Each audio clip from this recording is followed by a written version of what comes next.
বন্ধুরা, নামাজ পড়ার সময় এই পাঁচটি বিষয়ে অবশ্যই অনেক বেশি খেয়াল রাখবেন। যখন আমরা নামাজে দাঁড়াবো তখন আমাদের চোখ বন্ধ করলে সেটা মাকরুহ হবে। যখন নামাজে দাঁড়াবো তখন আমাদের নজর সেজদার জায়গায় থাকতে হবে, কারণ মৃত্যুর পরে আমাদের এই মাটির ভিতরেই যেতে হবে। যখন আমরা রুকুতে যাব তখন আমাদের নজর পায়ের নখের উপরে থাকতে হবে, কারণ ওখান থেকে আমাদের জান কবজ করা শুরু হবে।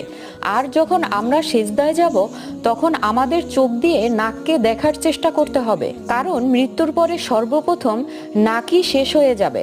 আর যখন আমরা দোয়ার জন্য বসবো তখন আমাদের নজর দুই হাতের ভিতরে থাকতে হবে, কেননা আমাদের দু হাত এখনো খালি, আর কবরেও খালি হাতই। কেউ যদি জীবনে একবার বলে লা ইলাহা ইল্লাল্লাহ দাখালাল জান্নাহ, তার যদি পাপ থাকে, অন্যায় থাকে, ওই পাপ আর অন্যায়ের শাস্তিগুলার পরে কোনো না কোনো দিন